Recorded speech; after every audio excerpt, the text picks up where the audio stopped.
go. And as Jack says, here we go with the Ohtani Cubs rumors, because let's fucking talk about it. So for those that don't know, obviously I wrote an article over at OnTapSportsNet.com. I'm going to write another one, actually, that's going to be not a total rebuttal to what I said, but more deep dive into what I said. Nonetheless, John Morrissey, MLB insider, was on 670 The Score today and publicly said he would not be surprised if the Chicago Cubs traded for Shohei Ohtani this winter, which, first off, that happens.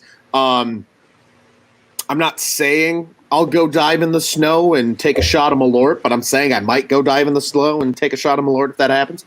I'm not saying it, right, Tyler? We're not saying it. We're just not saying it. Maybe. We're just putting it out there. But that sparked a lot of chaos, obviously, within Cubs Twitter, as any type of news bit like that would. Shohei Ohtani, I mean, the single greatest baseball player is a rounded player. I mean, he's was a Cy Young favorite coming into the season and an MVP favorite coming into the season. He hits, he pitches, he does it all. Would look really good in a lineup with Seiya Suzuki, obviously. But this is big deal. And obviously there's a lot of moving pieces, right? What would they have to give up? Is there an extension coming in place with him? What are some of the details? So I think a really good place we can start with this is just your initial thoughts, initial reactions, things of how you guys are feeling. And then we can start to spray off into this discussion, because I think it's an interesting one. Really, at the end of the day, right? Like, what would it take to get Shohei Ohtani? And what are Chicago Cubs fans and the Chicago Cubs comfortable departing with to acquire such a player? So I'm going to open the floor for some discussion here. Let's talk about it. As the episode title is going to be called, it's Mill Shohei Ohtani Walkie, because nobody gives a fuck about Milwaukee. Let's be honest. We're here to talk about Shohei Ohtani in a Cubs jersey. Boys, the floor is yours. Yeah, go ahead, Tyler.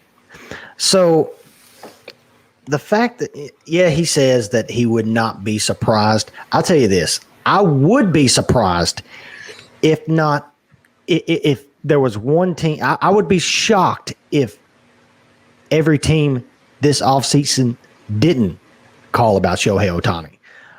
That's just the impact he has. But as a business guy, as far as with the front office, it'd be a smart. It'd obviously be an awesome move, because not only are you're getting Shohei Ohtani, you're basically getting two guys. You're getting a pitcher and a hitter, obviously, but just the market that it would bring in is ridiculous. As far as the money coming in would be ridiculous. It would be awesome. As far as who we would give up, though, would it be worth it? I think it depends on everything else that we do this offseason. I think it depends on if they show some type of direction. Hey, this is where we're going next year. This is our plan, because we've been told this for the past, this past offseason. 2022 we're going to be competitors, and we've seen how that's turned out. So there's going to have to be a clear picture as far as what are we doing, next year, the next year, what's going on. And like we talked about beforehand, would it be worth us to give up? You're looking at least your top four. You're looking at least your top four prospects, maybe five, but at least your top four. Is it worth it to your top four guys to get Shohei Ohtani if you're not guaranteed that extension? It's like we said earlier, there would have to be some type of agreement. Hey, we're trading for you. You're signing this deal. There would have to be that, because as we've seen in San Diego so far, the whole Tatis stuff sucks, but with the trade and everything, it's kind of shot them in the foot so far. And there's no guarantee that there's no guarantee that San Diego's making the playoffs, and B, there's no guarantee that Soto is coming back when his contract ends, because obviously with him being a Boris guy, Boris is going to milk that thing out to the very end and get as much as he can. So yes, the Ohtani stuff is exciting.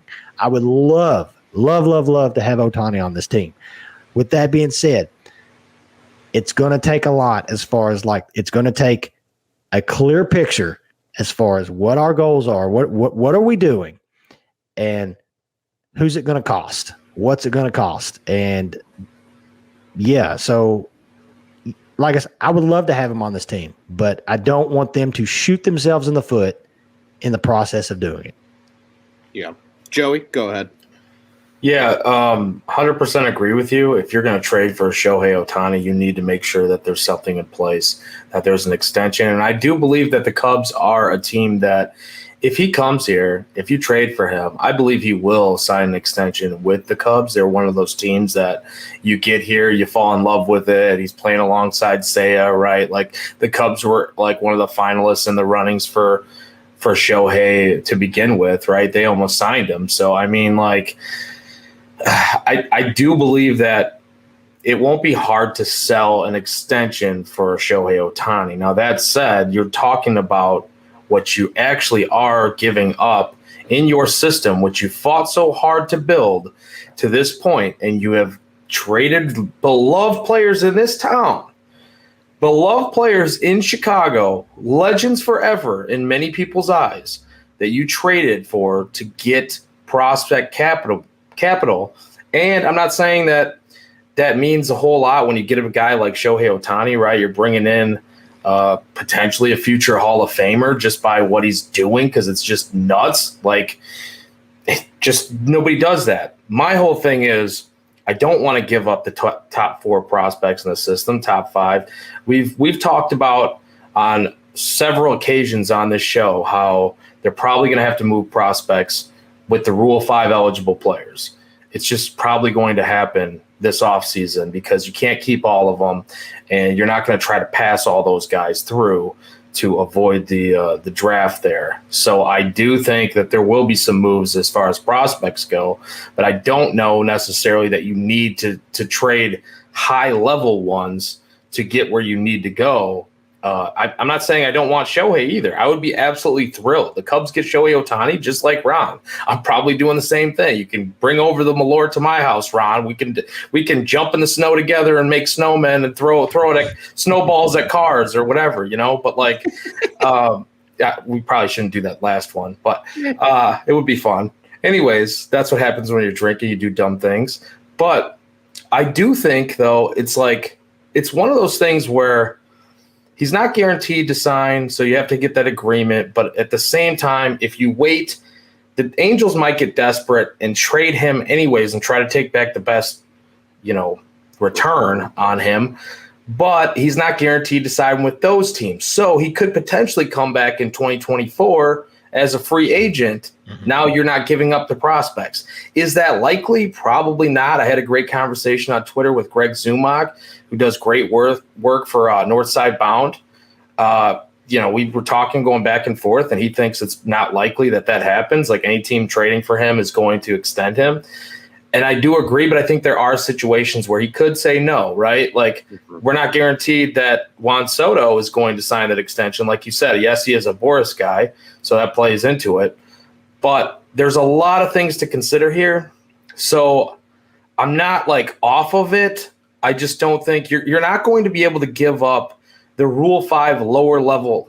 I shouldn't say lower level, but not as high end of prospects as you would in other deals to get Shohei. So it scares me. I think the kicker would be Tom Ricketts.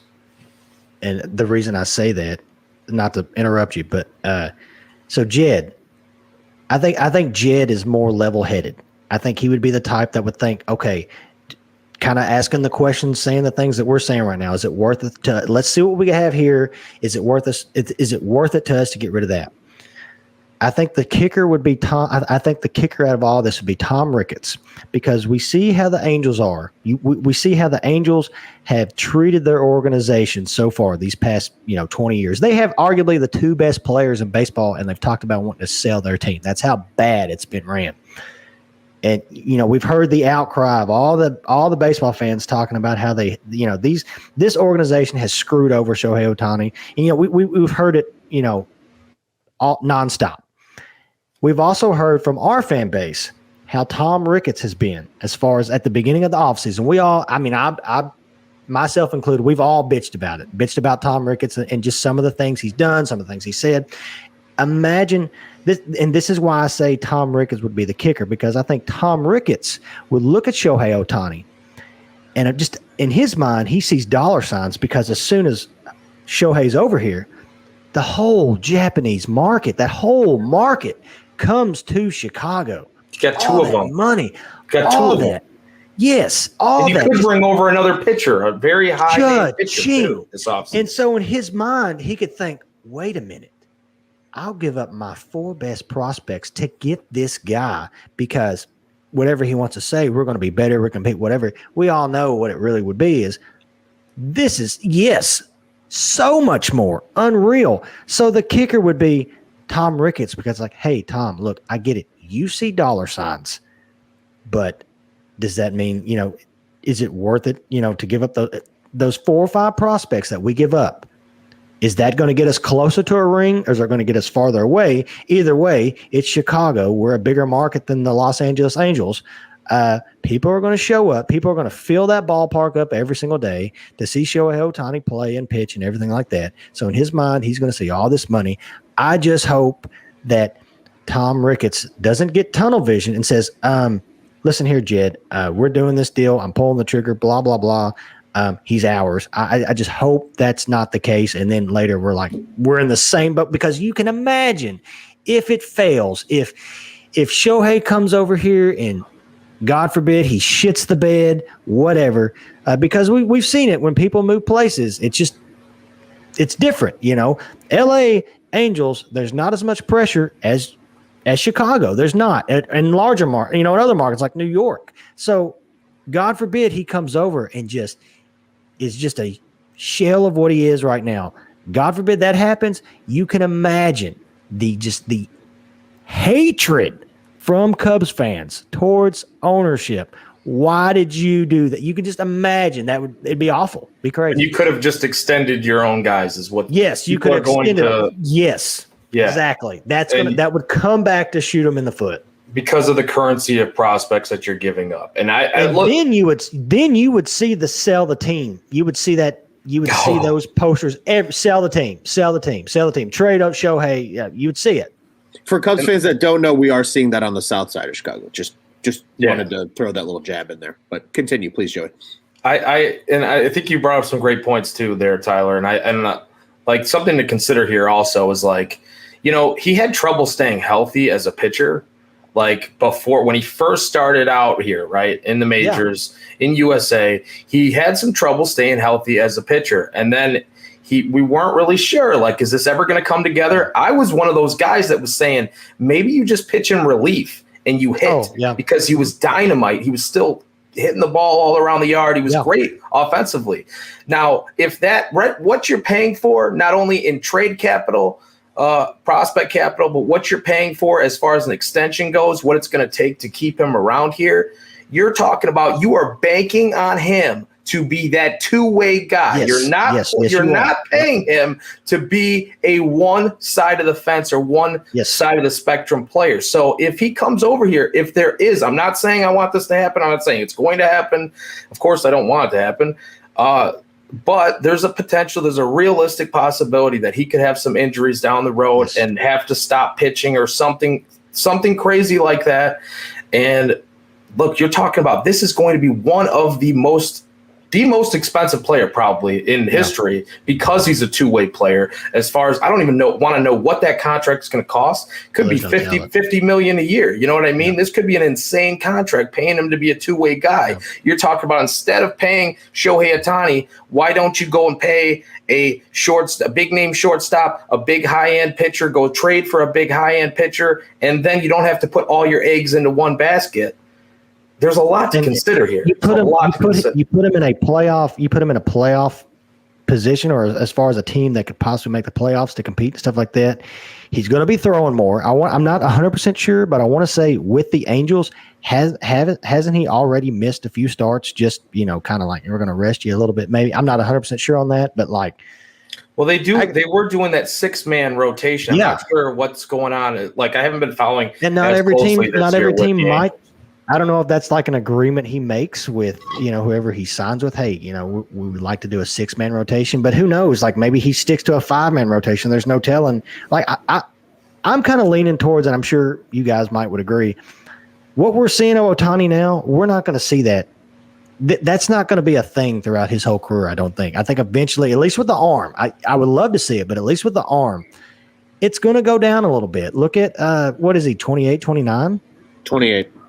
And, I would love to see it, but it'd be really hard to bank your top four prospects on hoping that he's going, because like you said, Joey, we would be trading him for that MVP caliber bat, Cy Young caliber arm. That's what we would be wanting out of that. Not one, not the other, both of them. Right. Yeah. And it's just I would love to have Ohtani. I would love to have Ohtani. And who knows really what the actual cost is for a 1 year, not to cut you off, but like for a 1 year Ohtani, right? Maybe it's not as high as we think. Maybe the cost isn't as high for 1 year. But like you look at, because Soto had extra years, but like you're talking about a two-way player. So that makes it a different ballgame. Look at Justin Verlander that just had Tommy John surgery and signed a $30+ million contract. What was it, like 30 something a year? It was up something there. It was crazy. high. And he was coming off Tommy John surgery and he's almost 40. Mm-hmm. And that's just for his arm. Yeah. So there's no telling. There's no telling what it costs. No, I think you guys are spot on too, and just a couple little notes that I have additionally to what you guys said. Obviously agreed. The contract extension is a must, in my opinion. I honestly, this might be a little controversial. I'm going to say it though. I think any trade for a guy like Ohtani is going to require your top 4 or 6 of your top 10, right? Because I think if you can, in a perfect world, personally, I think the guys that I don't want to deal, if I'm the Cubs in that top 10 especially, are PCA and Jordan Wicks. To me, those are the immediate 2 that I look at and I'm like, no, I don't want to get rid of those guys. I mean, I don't want to get rid of Brennan and any of these other guys either, but if I have to pick, right, Brennan, Alcantara, Norton, Horton, I know you just drafted him, but like Horton and Ferris, I'm okay with that. Yeah. You know what I mean? Like your number one pitcher is going, at least. Yeah, possibly your absolutely. top 2. Right, They're going exactly. for sure. And then who's to say they're not going to ask for Ian Happ or Justin Steele? True. Yeah. I think Steele. I've saw something about Steele being in the they're going to want. They're going Justin to want Steele's a major name. League. They're going to want a major league caliber player. Major league ready. And that's something the Cubs also have to consider, because let's just hypothetically say, right, it is Justin Steele that goes the other way. So you just flipped Steele for Ohtani, and yes, Ohtani you could argue maybe right now is the better pitcher, but Juice and I just talked about this on last night's show. Since July 1st, the best pitcher in Major League Baseball by ERA is Justin Steele. Yeah. So, and he's been great since June, since the beginning of June. So, like, adding Ohtani to that is what is the better move, in my opinion. And again, if I'm the Cubs and the Angels come back and say, hey, yeah, we'll take 6 of your top 10 prospects, it doesn't have to be your top 4. You can find the guys that you're like identifying and saying, hey, we could probably depart with this guy versus this guy, and we like this guy, and then you're willing to spend a little money maybe to shore up a position that you dealt prospect capital from, then that's different, right? Again, it's just such a loaded question. It's going to be so fun to debate going into the off season. And if Justin Steele is involved in that trade, there has to be a clause in that trade, because Justin Steele is a Cubs on tap guy. If he's traded in this deal, there's a clause that Ohtani has to be a Cubs on tap guy, and we get his first interview. I like that. I like that a lot. And I don't know if Jed's willing to do that, right? Because that might cost Marquee Sports Network some money. So there's a lot of things we got to consider here.